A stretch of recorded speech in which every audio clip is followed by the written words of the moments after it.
Father, and good evening, everyone. Often when we come into a parish with the flame of love, everyone begins to wonder, oh, not another thing.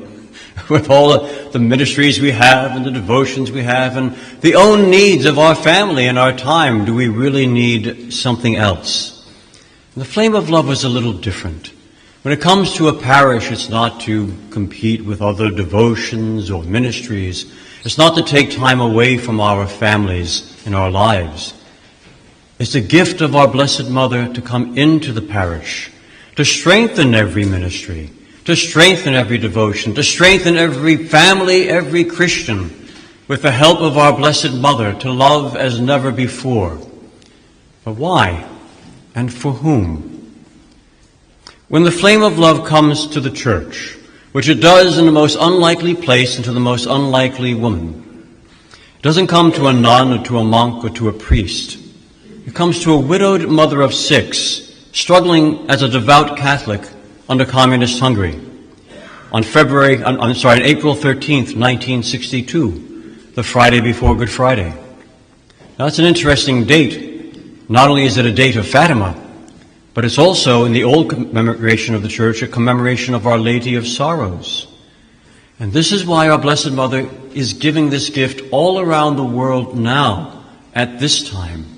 Because when she comes, she's crying. And she cries out, there is so much sin in the country.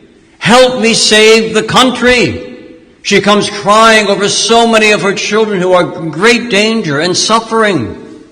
She laments the state of our families. She says families have grown cold and separated and live as if there's no immortal soul. And she wants them to come alive again in love.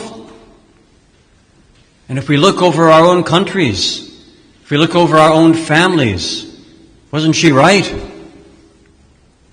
What we see happening to our families, to our children, I can quote you countless statistics. I worked in cybersecurity for many years, and the internet statistics of what is happening to our children are frightening. I don't know if you're aware, I will share one with you. Do you realize that 10% of visits to hardcore pornography sites in the world are by children under the age of 10? Not 16-year-olds, not 14-year-olds, 10-year-olds. We know we're living in a world that is increasingly filled with hatred. In fact, again, our Blessed Mother comes, and she says that Satan would be about to hurl his fire of hatred so high that it would look like his victory is imminent. And what do we see in the world? We see we misstep one way to the left or to the right, and we could be in a war that would spiral out of control again. And she said, but we'll fight fire with fire.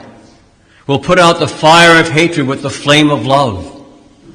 This is the whole purpose of why our Blessed Mother has come at this time, because our families are under assault. That's why she came to a mother with a struggling family. She said, you would know the pain of a broken family.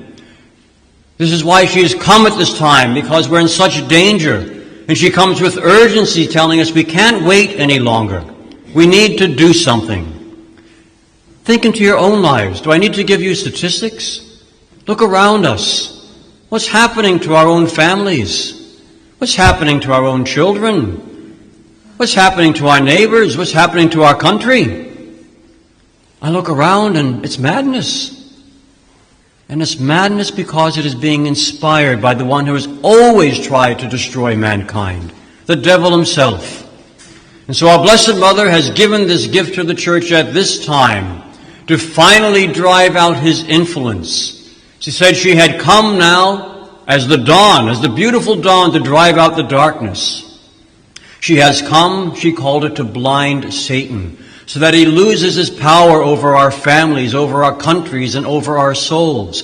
Wouldn't happen at once. It would happen gradually as her love is shared with humankind.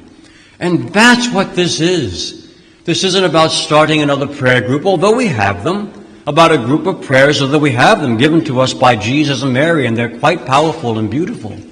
But most of all, this is a gift she wants to give to the Church and to everyone. The gift of her own love. The way I can best describe it is this way. Does anyone here have family that's left the Church? Anyone at all? No one's got family that left the Church? Usually I see that just about all the hands in the parish go up that we have family who have left the church. And don't we sometimes wish that we could just open our chest, take out what's in our heart, and put it in theirs, so that they could feel what we feel and know what we know how much they're loved, experience the difference this has made in our lives. But it seems like the more we talk to them, it's like two magnets end to end. The more you talk, the more they go away. This is what our Blessed Mother wants to do. This is what the flame of love of her Immaculate Heart is about. To take the very love of her own heart and to put it into our hearts. When it comes to this woman, she says, add your love to it so we can love like never before, because what will drive out the hate? What will drive out the madness? What drives out darkness? Light, isn't it? We need to begin to shine with the light of Christ as the church like we have never done before to drive out this darkness. That's why she's come, but not just for the church. When she comes, remember she cried out, let us save the country. She's concerned about everyone in this country and in every country. She says this love must light in the hearts of those hearts that are filled with infernal hatred. What do we do about those that are so broken? What do we do? How do you end Gaza once and for all? How do you end the strife in Ukraine? How do you end what's happening in Haiti or in Sudan or in Myanmar? How do you end the senseless violence that we have from our drug lords and from our drug dealers? How do we end the madness that's here? You have to take those hearts that are filled with hatred and put something else in them instead. The love of God that is best found in the heart of our Blessed Mother. That's who this is for. She says her love has to light in those hearts whose flames have gone out. Right, we were singing before the beautiful hymn of Light the Fire. She wants to light that fire again in hearts that have lost it, who have lost faith. But she doesn't stop there. She says we have to light those who don't even have a lamp, who have no faith whatsoever, who have never been baptized. In other words, our Blessed Mother wants to light her love in all hearts. What do we call it when all hearts are drawn to the Son of Mary, Jesus, the Savior of the world, through her Immaculate Heart? She told us what to call that. At Fatima she came, didn't she? That is the triumph of her Immaculate Heart. That's what we've been waiting for. That's what we've been praying for. Have we stopped?